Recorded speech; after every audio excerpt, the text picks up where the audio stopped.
Рейган – это кондовый консерватор. Reagan was a staunch conservative. So for him, coming from that background, it was easier to make the move towards us and meet us halfway.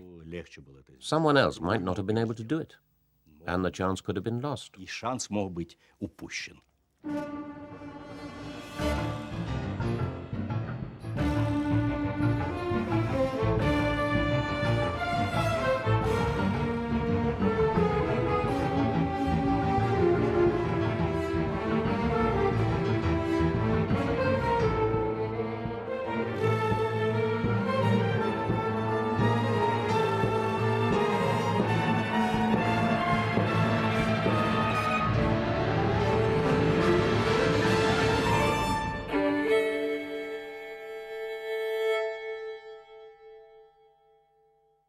One more time.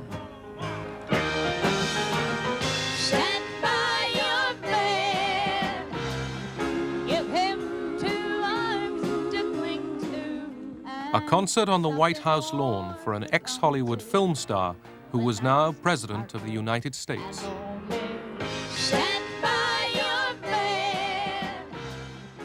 I knew that Ronald Reagan would bring this country back to the place it belonged. Not make you ashamed you as an American, make you proud you to be an American. Ronald Reagan had the ability to convey whatever he was thinking of in terms that everybody understood.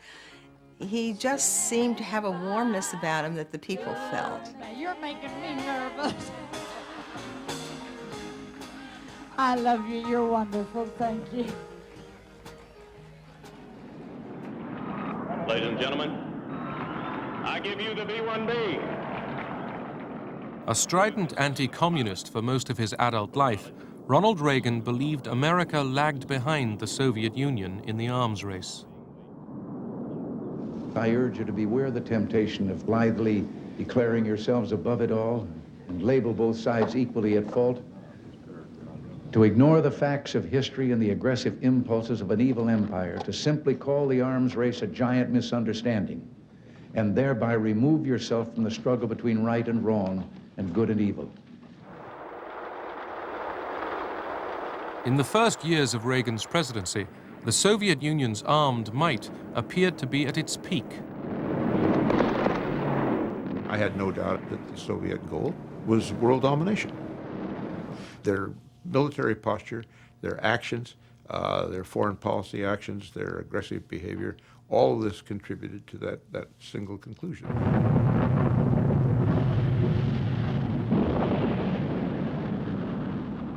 The Soviet Union had been the first into space, but now a fear lurked in the hearts of top Soviet commanders, fear of American technological superiority.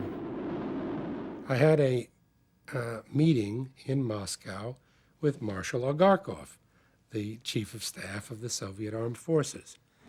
And he said, you know, all modern military capability is based on the computer. You have little kids in America, 3 years old, who know how to deal with computers. It takes years here to train Soviet recruits in the military to use them because they've never used them before. We're afraid of computers. If we start deploying computers, it's going to mean loss of political control for the Soviet leadership. The aging Kremlin rulers were still willing to bear the crippling cost of being a superpower. For the peoples of the Soviet Union, this meant a life where everyday items were in short supply. The standard of living was very low. We lived from payday to payday. We couldn't feed our children properly. The food that was available was so poor, and the queues. We used to spend 3, 4, 5 hours queuing for some lousy sausage. Brezhnev introduced a new face into the ranks of the Kremlin leadership, Mikhail Gorbachev. He was ordered to reform Soviet agriculture. The land that Stalin had brutally collectivized had never delivered plenty. Soviet farming was grindingly inefficient. When I became a director of large institute, which was responsible for space launches, the first priority was to supply workforce to collective farms during the harvest, and only then to consider how we can save our next launch program. Система трещала. The system was breaking down. Она не давала возможности реализовать себя. People were rejecting it because it didn't allow them to find satisfaction or to show any initiative in their work. It didn't allow people to speak out freely. Суждений. President Reagan was portrayed by a vocal minority of Americans and many Europeans as a warmonger. Ronnie, you're not dressed up scary for Halloween. Nance, if John F. Kennedy were alive today, he'd be younger than I am. I'm 75 years old, and I've got my finger on the button. I just couldn't think of anything more scary than that. Trick or treat, fellas.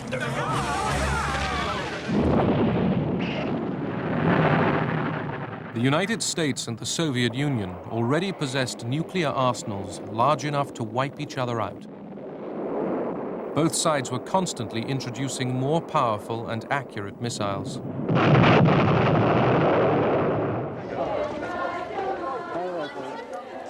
The renewed arms race and Reagan's anti-Soviet rhetoric revived the anti-nuclear movement in Western Europe.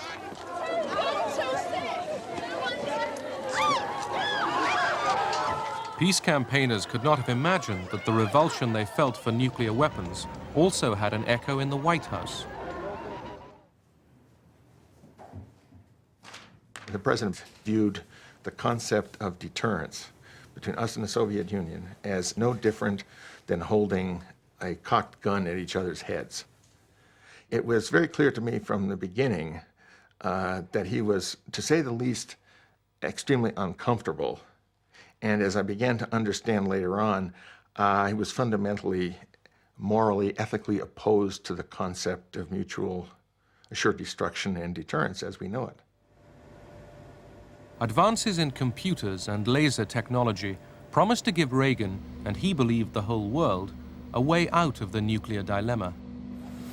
Work was going forward on a revolutionary new defense system.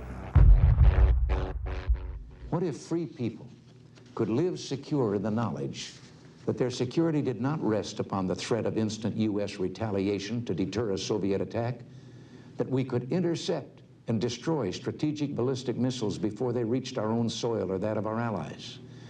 I know this is a formidable technical task, one that may not be accomplished before the end of this century. I call upon the scientific community in our country, those who gave us nuclear weapons, to turn their great talents now to the cause of mankind and world peace, to give us the means of rendering these nuclear weapons impotent and obsolete. Good evening. This is the CBS Evening News. Dan Rather reporting tonight from Washington.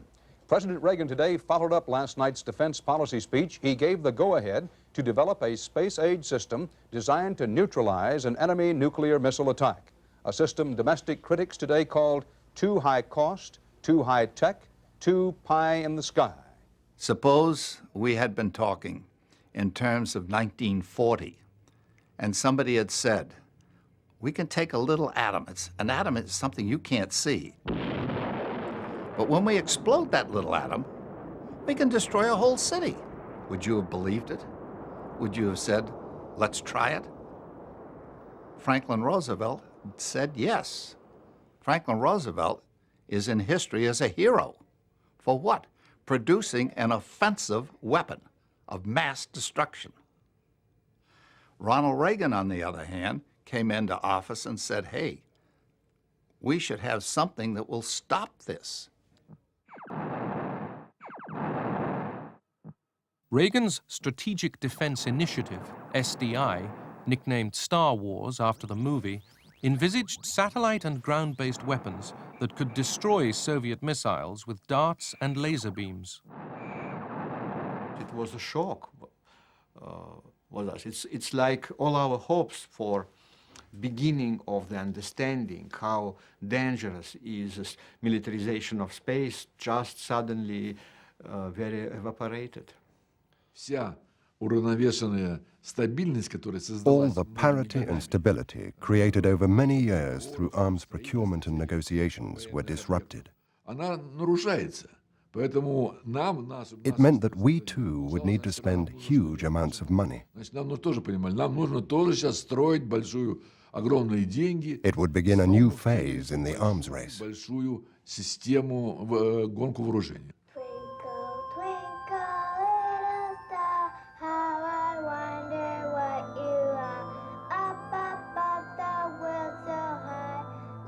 Many American politicians and scientists campaigned against what they saw as Reagan's expensive folly. The heavens are for wonder, not for war. Stop Star Wars. Stop weapons in space. Reagan's critics said that SDI was hugely expensive and would never work. They were appalled by the deep cuts in welfare programs that would be needed to pay for it. Ronald Reagan soon discovered that his close ally, British Prime Minister Margaret Thatcher, was also critical of SDI. A firm believer in the nuclear deterrent, she tried to persuade her friend to abandon his beloved Star Wars. Staff around the table afterwards said that Reagan had really gotten handbagged that day, and he called me to the Oval Office the next morning and he said, Bud, Margaret and we are just not getting along on this SDI issue. I wish you'd go to London and see if you can't at least lower the level of criticism publicly. We're going to have a tough time getting appropriations if this keeps up. She gave me the same lecture she'd given 2 weeks before, and seeing I was getting nowhere, I interjected during a pause. Prime Minister President Reagan believes that there's at least $300 million a year that ought to be subcontracted to British companies that would support SDI. And there was a long pause. She finally said, there may be something to this after all. Leonid Brezhnev died in November 1982. The ailing KGB chief, Yuri Andropov, succeeded him. Andropov was frightened by SDI and Reagan's anti-Soviet speeches. Convinced that the West was plotting war, Andropov ordered a worldwide alert. The KGB monitored every aspect of life in the West. The banking system was to be closely watched, as were the hospitals and road-building programs. Were the banks attempting to convert their system to a war footing? Were hospitals preparing new beds and setting up blood banks for massive numbers of wounded?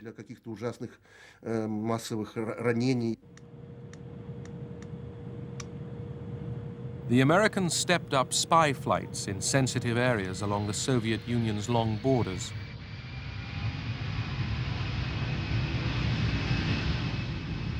Aircraft packed with electronic surveillance gear looked like civilian airliners and often flew close to passenger routes. In this period, 81, 82, and especially 83, how did it feel on the front line? Well, we were flying more often as there were more spy planes provoking us.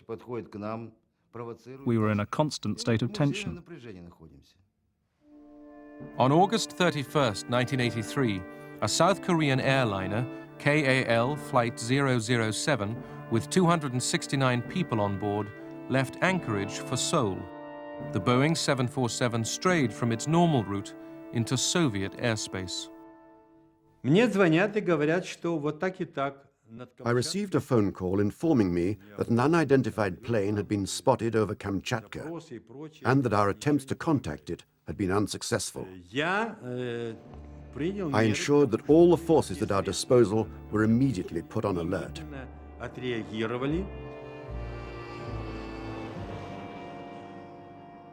I said, take all measures, so that it is either forced to land on Sakhalin, or, if it will not cooperate, shoot it down.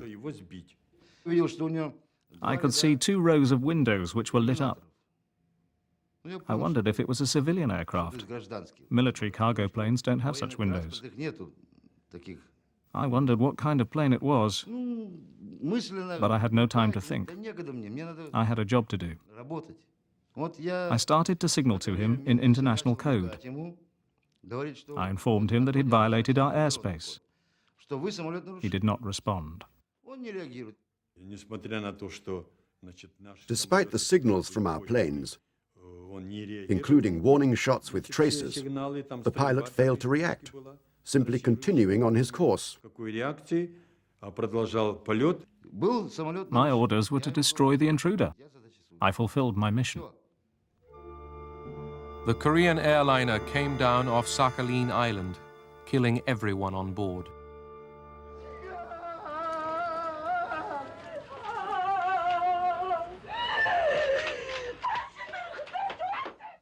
The United States reacts with revulsion to this attack.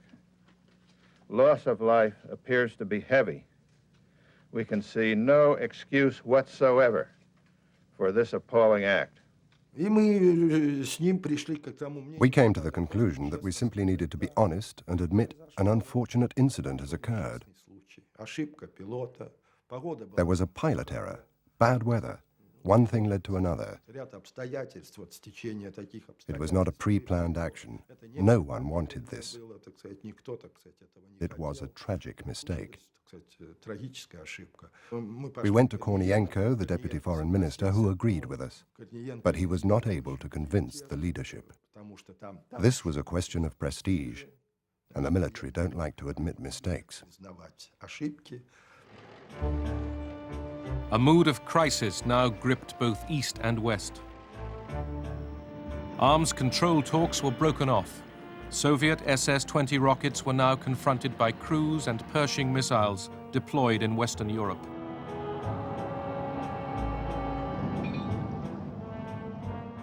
The Soviet leadership believed a nuclear attack by the West was imminent. A British agent inside the KGB sent warnings to London. When I told the British, they simply couldn't believe that the Soviet leadership was so stupid and narrow-minded as to believe in something so impossible. I said to them, "Okay, I'll get you the documents."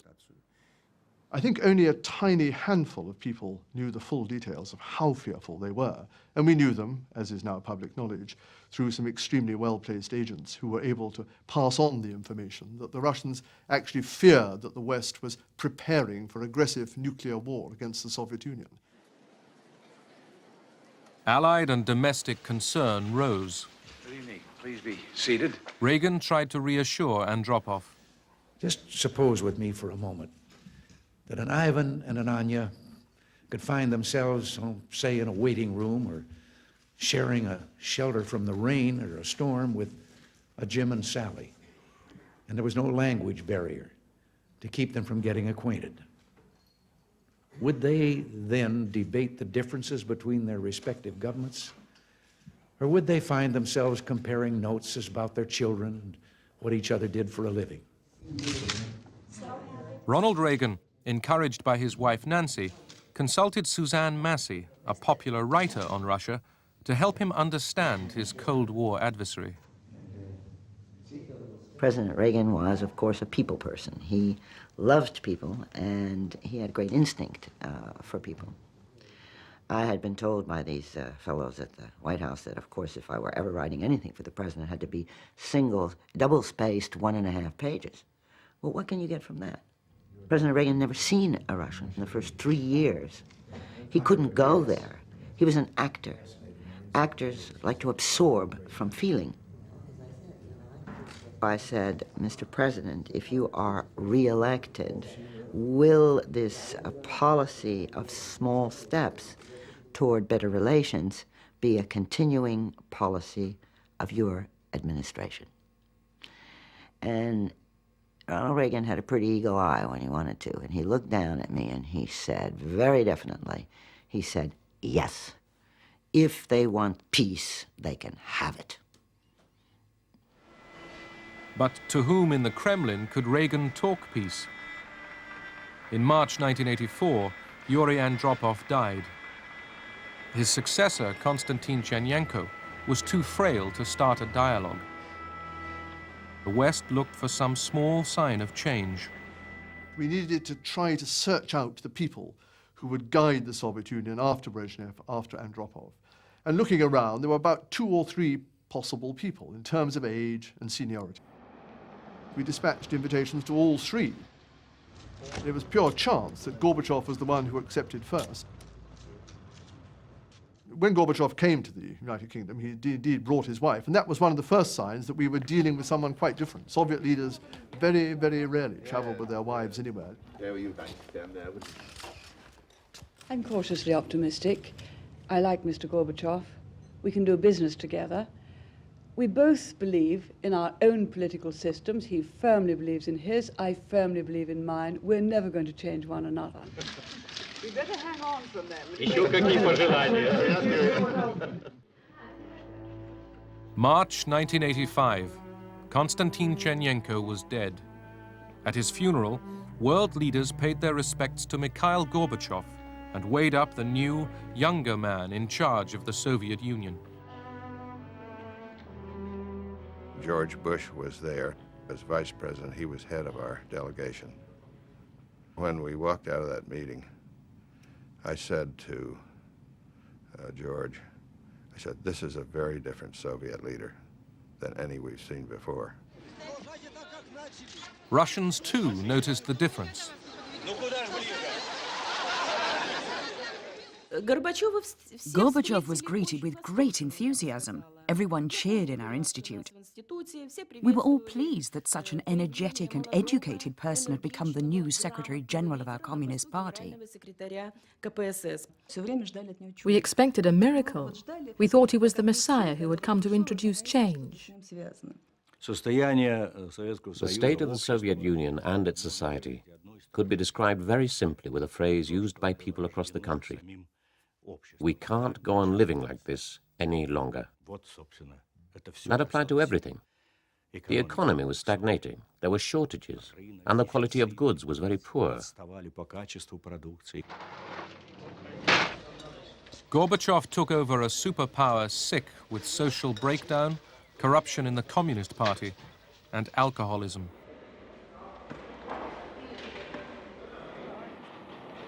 To tackle these ills and to revive a decrepit economy, Gorbachev called for reconstruction, or perestroika, and a new spirit of honesty, glasnost.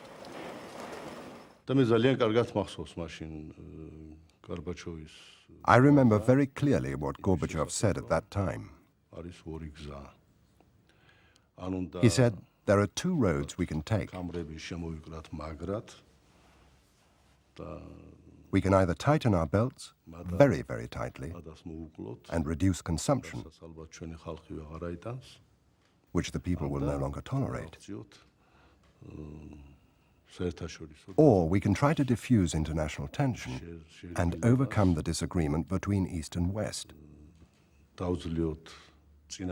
and so free up the gigantic sums that are spent on armaments in the Soviet Union.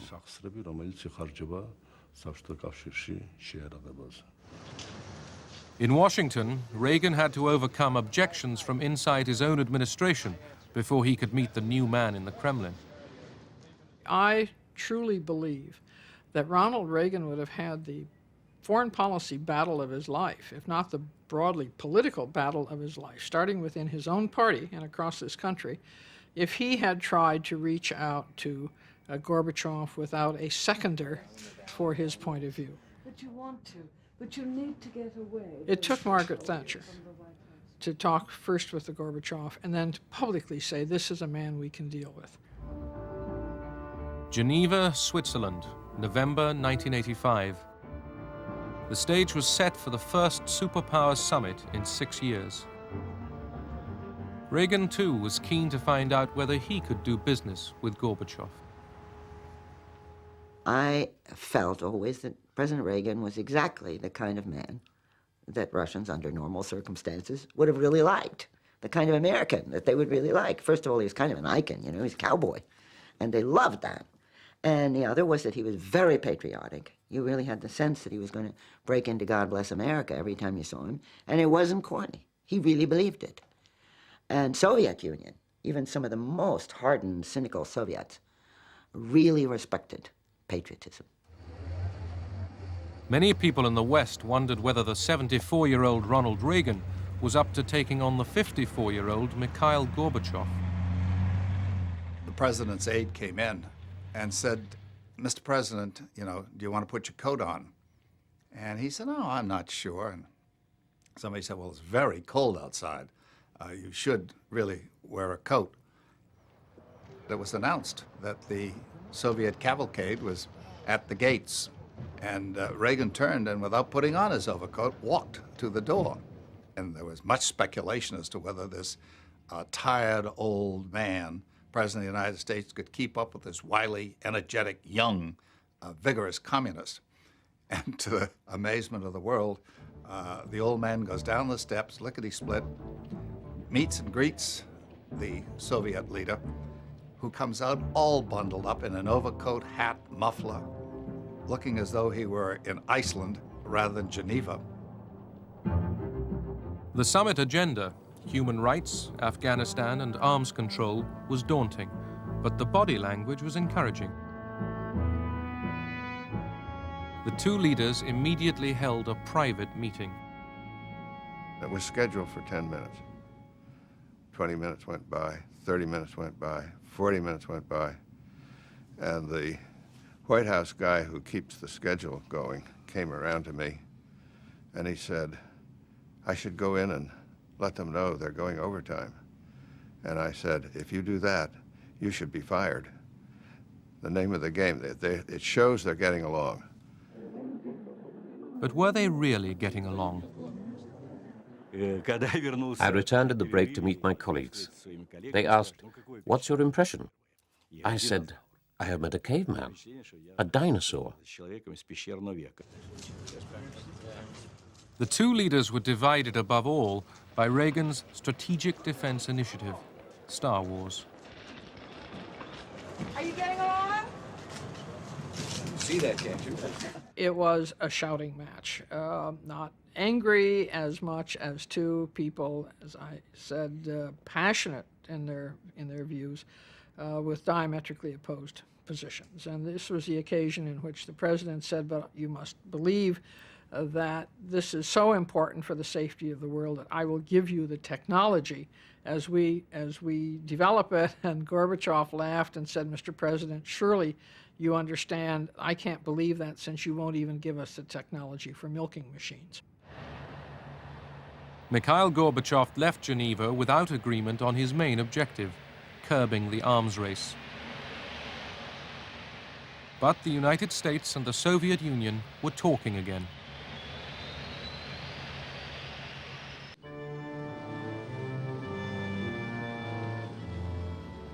One year into the Gorbachev era, and the Cold War continued. The Geneva call for a second summit was repeatedly postponed.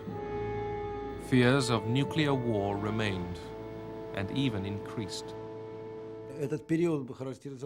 During that period, we had a lot of ideological training.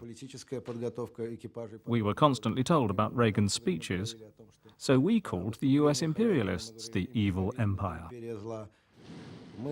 We started going out to sea twice as often. We kept a huge number of submarines in the sea all the time, as close as possible to the US and British coasts. And the more submarines we sent out to sea, the more you sent out. This dangerous concentration and proximity of nuclear submarines could lead to unpredictable consequences. A nuclear disaster did occur, but not between the two superpowers. In April 1986, an explosion ripped apart number 4 reactor at the Chernobyl nuclear power plant in Ukraine, north of Kiev.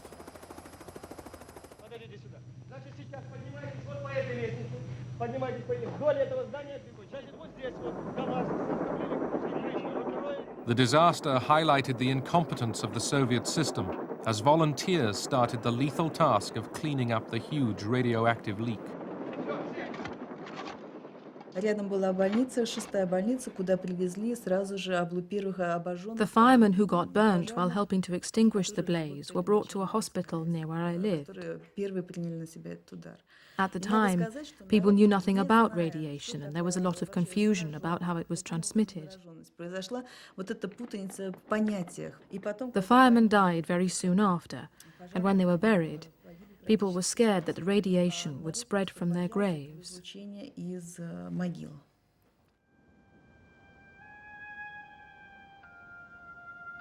Chernobyl, its surroundings, and large areas of Ukraine and Belarusia were heavily contaminated and emptied of their population. Gorbachev knew even before that catastrophe about the danger of nuclear weapons.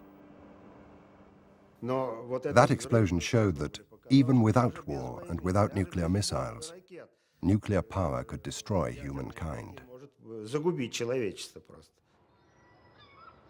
Reykjavik, Iceland, the second Reagan-Gorbachev summit. Gorbachev now decided to re-examine Reagan's first ever arms control proposal, known as the zero option. Reagan had offered not to deploy cruise and Pershing missiles in Europe if the Soviets withdrew their SS-20 rockets. Brezhnev had turned Reagan down flat. The new American missiles had been stationed in Europe. Now Gorbachev wanted to cut a deal. He understood that perestroika and the internal changes were starting to slow down, that he had little time on his hands. He had to decide. Either he could free up resources from the arms race, or he'd be forced to look for them elsewhere. I was with him when he decided to confront Reagan with the question, did he or didn't he want an agreement? Did he or didn't he want disarmament? Ronald Reagan did want disarmament, but would he give up his Strategic Defense Initiative, SDI?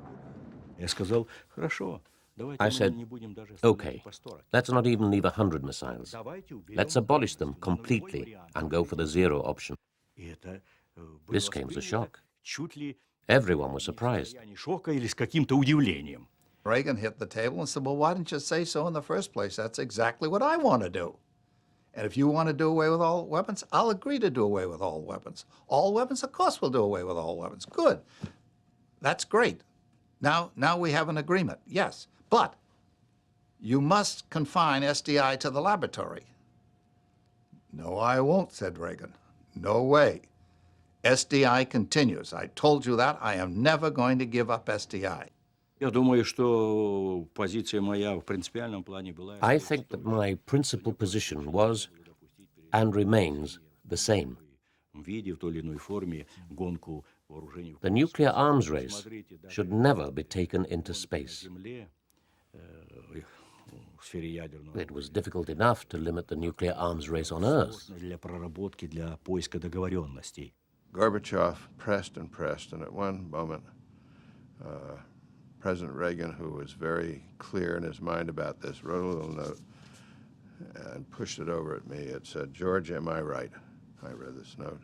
I said, absolutely, and passed it back. The chance to make the most momentous agreement since the Cold War began, the elimination by the United States and the Soviet Union of all but 100 nuclear weapons each, was lost. I have never felt so sad for a person in my life as I did for Ronald Reagan. He had been at it for 2 days. He had come, as he said to me, raising his fingers, Don, we were that close to an agreement, and he wouldn't give in. But what did the Soviets think? At first glance, I would say that Reykjavik almost failed because we were unable to sign an agreement. But later, as we went to our press conference, Gorbachev and I spoke in the car, and we agreed that it was not a failure. And it was at that press conference that Gorbachev uttered a phrase which became famous. that it had been an intellectual breakthrough in relations between the United States and the Soviet Union. Ronald Reagan's friend, Margaret Thatcher, was deeply concerned. We were frankly caught quite badly by surprise when we learned that discussions were encompassing the concept of abolishing nuclear weapons altogether. That would, of course, laid waste the doctrine of nuclear deterrence, and we would have been left without the very center of our strategy. Luckily, from our point of view, the Reykjavik Agreement never came to anything because the Russians pushed their luck too far. Moscow. Another foreign aircraft breaches Soviet airspace. Passers-by watched amazed as a Cessna light aircraft landed in Red Square. Its pilot was a young West German, Matthias Rust. Rust himself was treated extremely humanely. Imagine if something like this had happened before Gorbachev's time. There would have been no dialogue. He would have simply been lined up against the wall and shot the next day.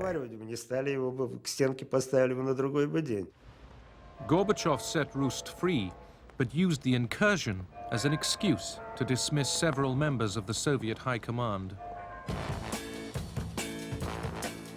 Media, the fax machine, the computer, were opening up the USSR.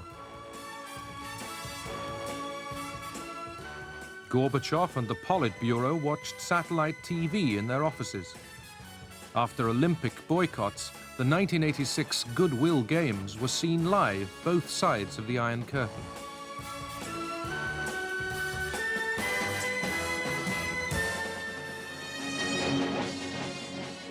Soviet television was changing. It risked a live debate with Margaret Thatcher. So don't you think that the concept of nuclear deterrence, in fact, invites the side that believes in it to use the nuclear weapons in the end, just to prove this threat from time to time?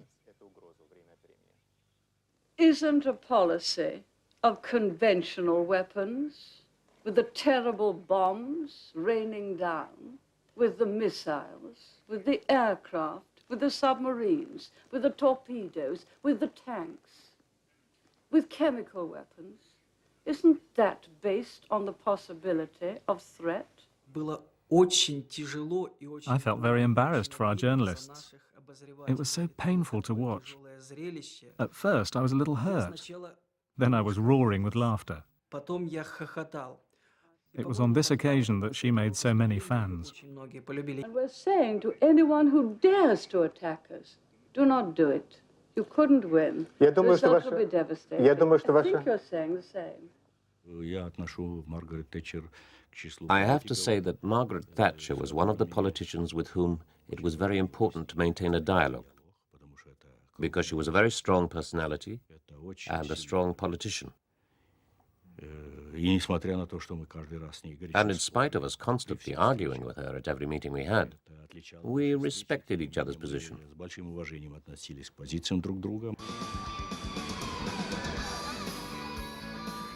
Gorbachev's policy of glasnost brought pop culture out into the open.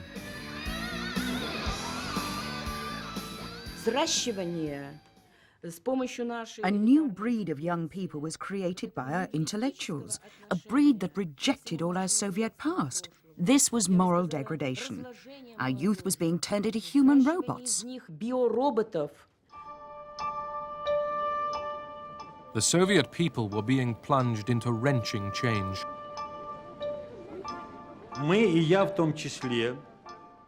We became particularly worried by the end of 1987. We saw that the country was not going in the direction it should. The situation of the people was getting worse and worse. The situation of the armed forces was no better. Gorbachev reacted to growing opposition by pressing ahead with plans to reform the Communist Party. И все-таки все то, что мы развернули через реформу, через демократию вот эту, через советы, через трудовые коллективы, через вот эти вещи все, включения, вот это только путь. К этому надо. Там уже вы, власть в натуре будете. The main achievement of Gorbachev's policies was that in the space of a year or two, he made the fear disappear, as if by magic. People had lost their fear of speaking and acting freely. If I hadn't promoted the reforms, if I hadn't tried to let the people breathe freely, if I hadn't tried to open the door to glasnost and democracy, to stir the society, to get it thinking and acting, I would probably still be in my Secretary General's armchair today. I could have stayed there a lot longer, since I'm still quite young.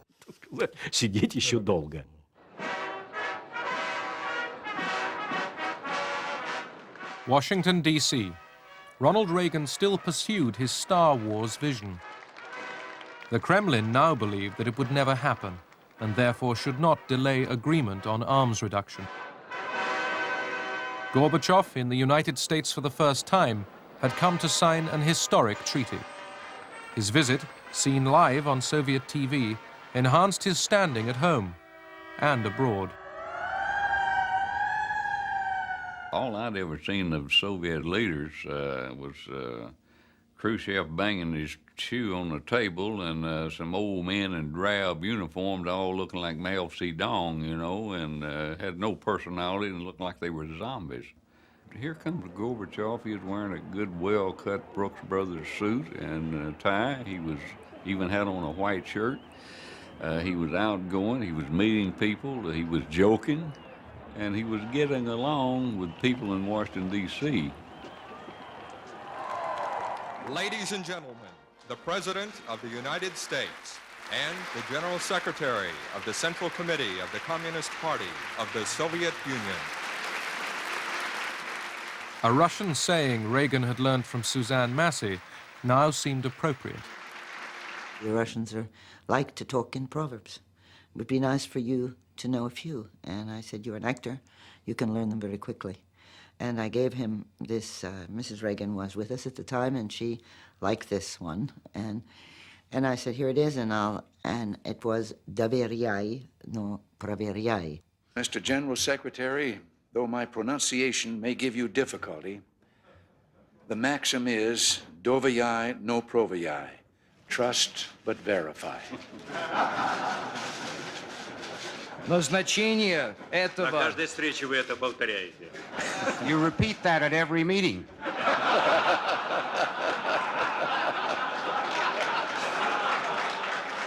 I know of no one else of a leadership stature in the United States in those days who would have moved forward as Reagan did to engage Gorbachev, to engage the Western Alliance, to truly lead the Western Alliance, and to take us through what became, of course, a very constructive, introductory period to the end of the Cold War.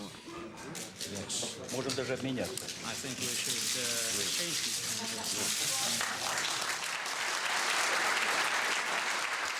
the Ronald Reagan and Mikhail Gorbachev signed a far-reaching agreement.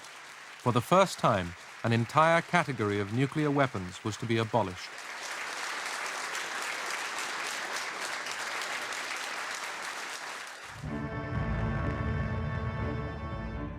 In front of the world's cameras, the Americans destroyed their cruise and Pershing missiles.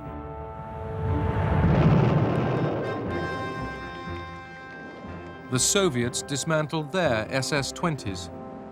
In another milestone in reducing Cold War tension, inspection teams from both sides supervised the destruction.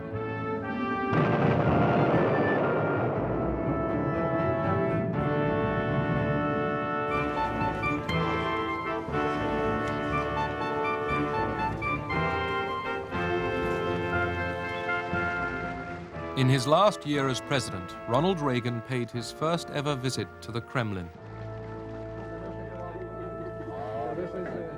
What Mikhail Gorbachev and the journalists wanted to know was, what did Ronald Reagan think about the Soviet Union now? Well, just fine.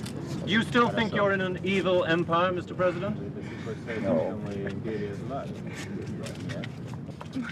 Он заявил, что He said he wanted to take back his reference to the Soviet Union as the evil empire. He found a good place to announce it, right in the middle of the Kremlin. But nevertheless, he said that he was doing it not because he was wrong when he initially said it, but because by 1988, the Soviet Union had come a long way under the leadership of Mikhail Gorbachev. It had become a different country. Why we find ourselves standing like this. Together, the two leaders had seized their chance